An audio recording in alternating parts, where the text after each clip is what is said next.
Welcome to this episode of the Glasgow Business Gameplan. And today we're joined by Dave MacNeil of CastleBay Investments. Dave, how are you? I'm very well, thank you. Should I call you Stephen or your preferred nickname from our rugby playing days? You feel free to share it. I think I think I always tell the story that when I got into the first team at Hawks when you were there, and everybody just knew me as Chippy. And Yeah, then we walked in for the first game, and in the programme, number 17 was Stephen O'Donnell, and everybody nobody knew who patted. it was. No, they knew who it was. They thought it was some Kiwi who'd been flown in last minute. So yeah, very interesting, brilliant. Dave, obviously we got a long way back, but tell me a little bit about your business.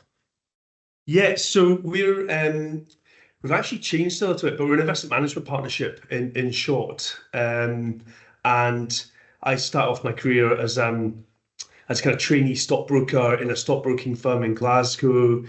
Barclays Bank bought that. I left, did some traveling, worked in London for a little bit and came back. And then worked there for 6 years before I left to set up CastleBay. Brilliant. So tell us a little bit about the journey then from set up to where you are now. Yeah, it's been really interesting actually because we operate in a very heavily regulated industry.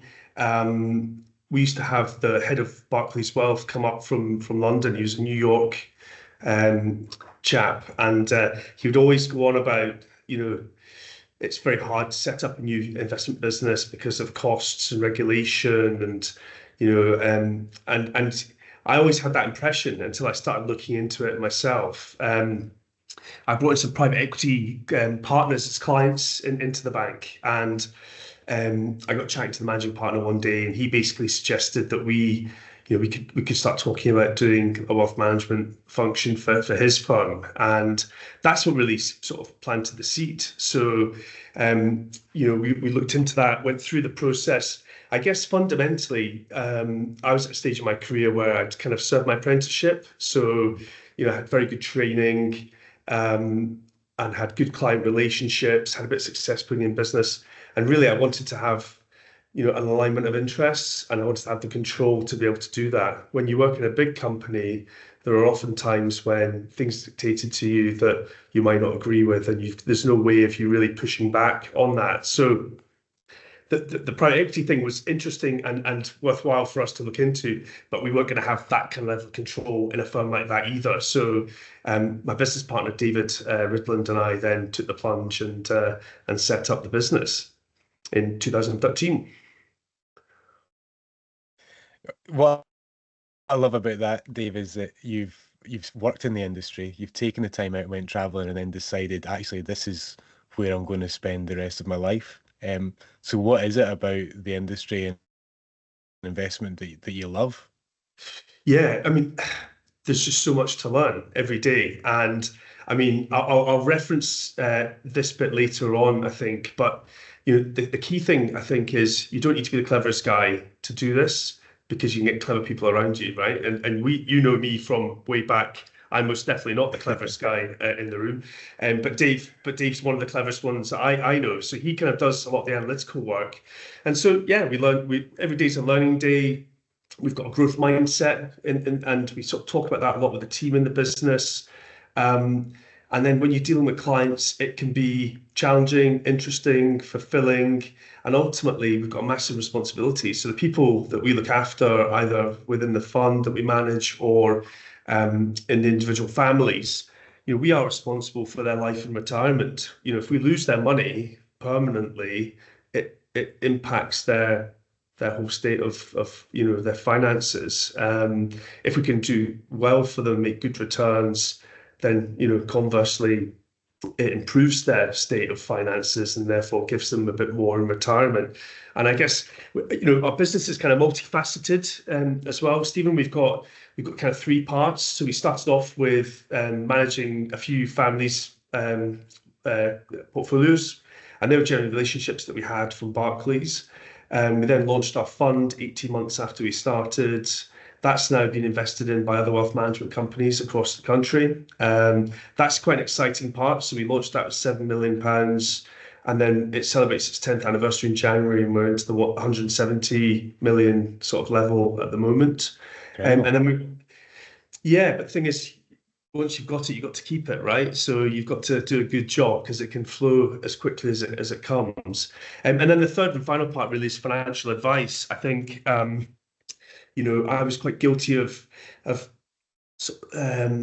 being quite negative on that area of the market because the level of ability and capability for lots of people that operate in this market in terms of financial advisors is mixed, and lots of them are more interested in what they can make from clients rather than for them. So we got into that part of the business through a family that we'd been looking after for quite a long time.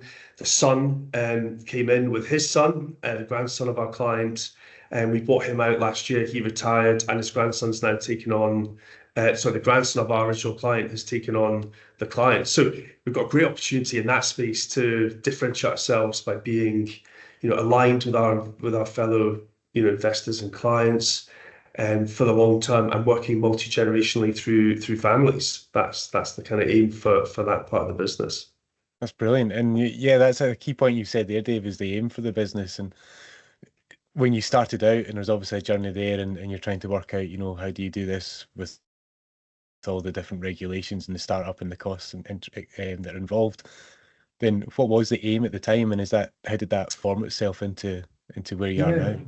It's interesting because the head of wealth management, who I mentioned at the start, his name's Mm. Tom Calaris, and he was a really nice man actually.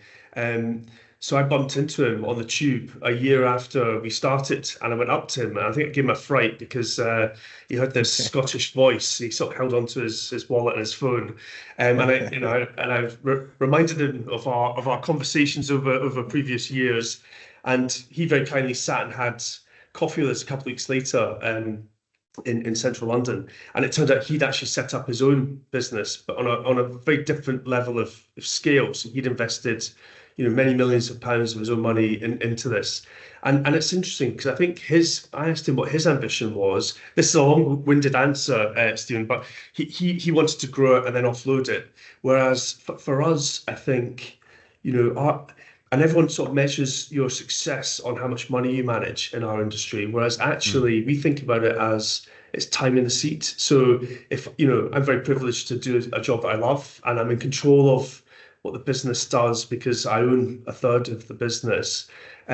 So for me, success is doing this for the rest of my working life. And if we're really good and we meet our ambition, then the business will be self-managed. We'll have a team within the company that can operate without us being involved in it day to day. Now, we're quite a long way away from that, but I think having a self-managed business then gives you many more options when it comes to later on in life, what we want to do and how we want to do it. So it's hard to definitively say we will never sell because the industry is changing so much and there's so much consolidation going on. But I would like us to develop it so that the CastleBay, business surpasses us in our working lives in whatever form that might take. Brilliant. You mentioned that one of the things that's really helped you on this journey is a growth mindset, and I know from your values in your business that's key amongst there. And from your own sporting experiences, you'll know the difference of having a positive mindset and a negative mindset going into games. If it's coming up against a big opposition, and whether you think you can win or whether you think you can't, generally you're right. So how has the growth mindset helped you in the journey when as you say, you're Yeah, starting up, you're looking to build a team? How have you applied it, and how did you, what kind of made you more aware of having that approach to the business? yeah. I mean, it's interesting because I hadn't heard of a growth mindset when I played rugby, and I think you mentioned about winning games, losing games. For me, it was about actually just trying to get picked to play in a game. I was probably, I was known as the judge, always on the bench. So for me, I think it's been a real learning curve. And Dave, my business partner, he's a bit older than me, but his father really instilled this in him as a boy, when it wasn't one of the sort of cool things to do in business. And that has really rubbed off on me over the 11 years we've been doing this. We've done some coaching with a group that really promote the growth mindset. But it is really, I mean, it's about trying to be better every day, trying to encourage the team to be better, being open enough to accept when we're wrong, as business owners. um, and encouraging the guys to challenge us in the team. We don't have all the answers. And I guess as a dad as well, that's what I'm saying to my two children, is I'm not always right. I get things wrong, and I want to, I want to improve being a dad as well as being, someone who operates in a business. But it's fascinating though. I mean, my son's primary school, son and daughter's primary school, they've got a growth mindset as one of their key curriculum activities. And so my kids are talking about that aged 6 and 10, and I think it's a really healthy place to be. So it can take lots of different forms, can't it, really? You'll know more about it probably than me, but I think, an openness to learning. And we've got some brilliant investors who are kind of role models in our industry who have learned to the day they died, aged 99 and 11 months. So investing's got a brilliant way of, if you think things are going really well, it can slap you across the chops. And so you never think you're as good as never too high, never too low. You're never as bad as people think you are, and never as good as you think you are. And I think if you've got that approach to things, then I think you're onto something. Yeah, it's such a good point. It's brilliant to see that the kids are now, learning that through the curriculum. We use a couple of phrases, just in terms of being able to keep an open mind.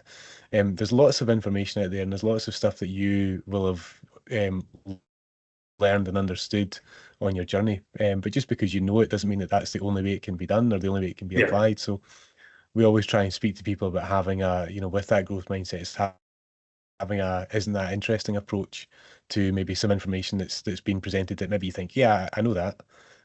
But just having and isn't that interesting? It just really Yeah. opens it up. And we had a really good conversation the other day with somebody else on this series, and she was excellent at asking herself really difficult questions in really tough times. Hmm. So rather than accepting the situation for what it was, she would ask herself, how can I improve this situation? How can I change Hmm. it? And that stopped her from kind of accepting the sort of the inevitable outcome as it would have appeared at the time. So Hmm. important when you're on that journey, and it's great Yeah. to see it for yourself. How do you now work with? Because I know that you're building a good team there, and it's growing every year. How do you install that into your team as well? Because it can be a challenge if it's something that as you said, you weren't used to start with or hadn't really heard of it.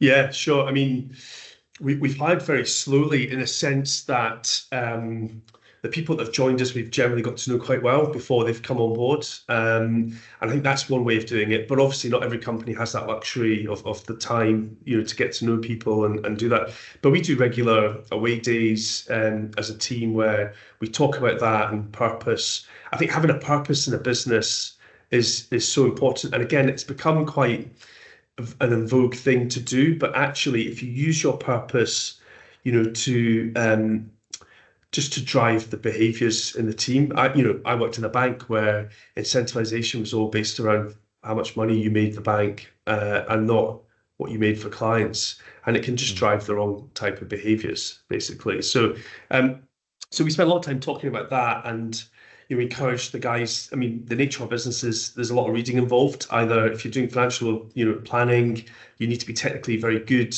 with changes to legislation. But we talk about books that we've got a library upstairs in the office. We encourage everyone to go in there, and there's books on growth mindset. We talk about it every day. It's part of our kind of, our non-negotiable behaviors, basically, as a team. And you can see quite quickly whether people are buying into it or not. And I think we've been able to do that before they've come in, which has been a plus for us. Brilliant.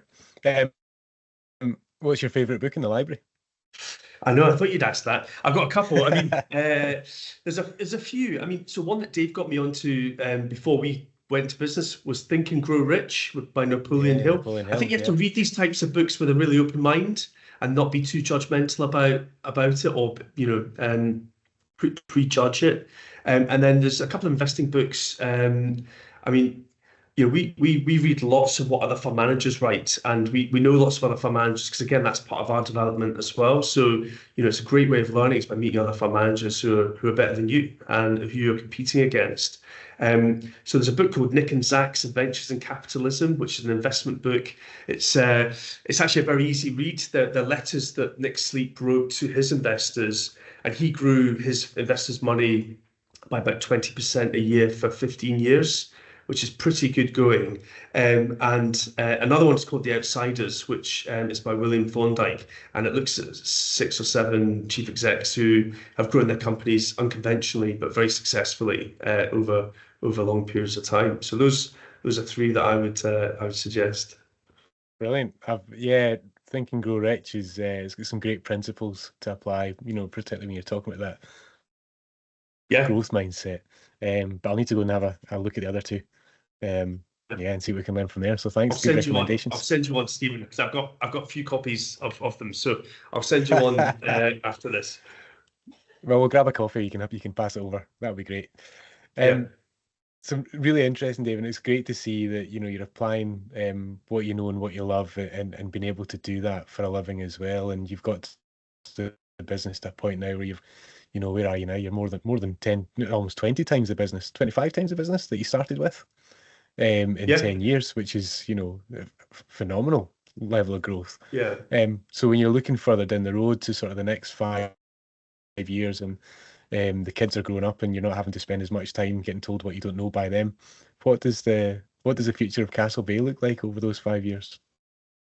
Yeah, I mean, we've got quite an exciting plan for that, really, in terms of we want to grow the business. Obviously, I would like CastleBay to be a company that everyone in our industry wants to work for because we do things really well, a bit differently.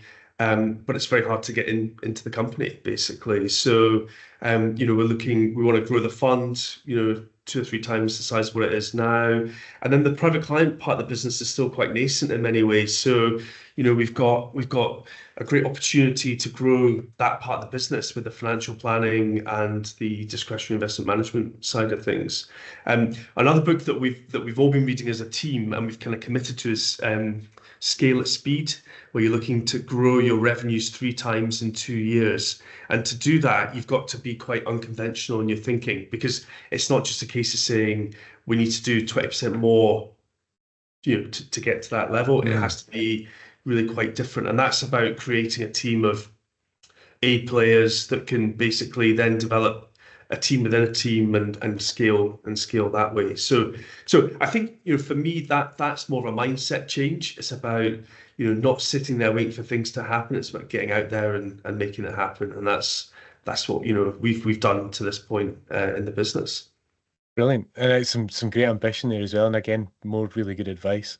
Just while we're on that topic then of advice, from some of the lessons that you've learned on this journey, whether it be at the beginning when you're starting up, or some of the hurdles you're coming through when you're trying to grow and scale, what's one bit of advice that you'd pass on to somebody either in your own industry that's thinking of following in your footsteps, or somebody that's just maybe starting out? Yeah, I mean, there's so much, there's so many lessons learned, so many mistakes made.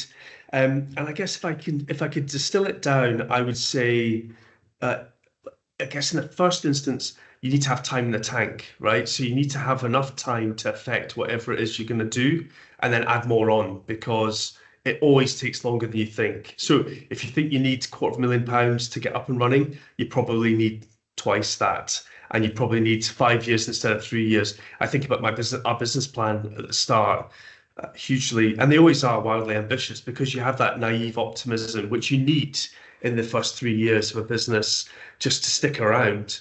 But I've definitely found the longer that you're around, the easier it gets, because you get a following, you get a name, and it just becomes just that little bit easier. So that's the first thing I would say, with patience, because you can't force these things as well. You've got to, I think about, I mean, there's a company in America called NVIDIA that make artificial intelligence chips.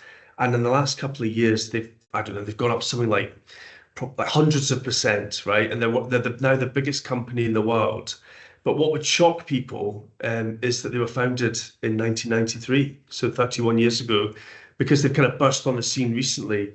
You know, Mhm. LinkedIn was going for 10 years before it became a household name. I think Facebook was something similar. It takes long periods of time for you to refine your proposition, your product, your service, and to then get the traction and the following. Even with technology now, it still takes time. So that's the first thing. I've already alluded to, you don't have to be the smartest person in the room to set up a business. Just get them around you, and don't be shy about that. You know, I've got, I'm probably the least smart person in my business, and I'm totally okay with that. You know, I know what I'm good at and what and what I want to get better at. And so I think the ego thing, if you leave that at the door and just say we want great people around us, I want the smart people here to be surrounded by smart people. That's how we get better, and Yeah. that's how we improve. Um, Always do the right thing. I think that is such a simple but critical thing. And be honest about your mistakes. You know, we make mistakes when we invest, and I think it's become the greatest source of our learning is talking about the mistakes in the team, but also to our investors and potential investors. And it also, you're compounding trust. And I think that is the fundamental part of any business and relationship, right? You know, I've realized probably later than I would have liked in my career that relationships and networks is what it's all about in any walk of business.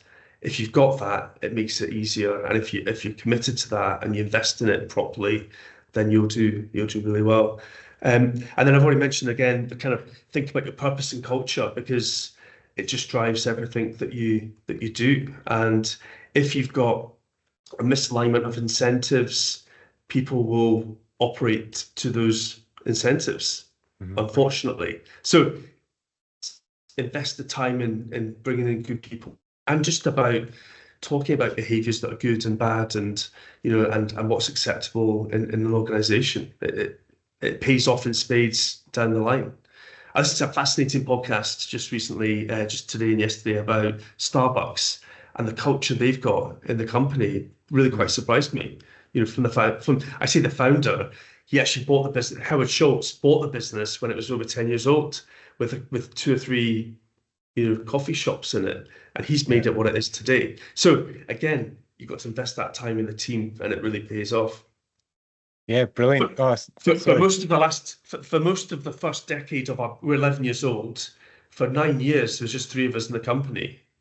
For 8 or 9 years, there's just three of us. So, it's taken us a long time to sort of develop the team, but we had quite a clear idea of what we wanted the team to be like. And the danger is you're used to just being two or three of you, and you know what you're doing and how you want things done. So you have to be very, deliberate with your communication when you bring people in as well.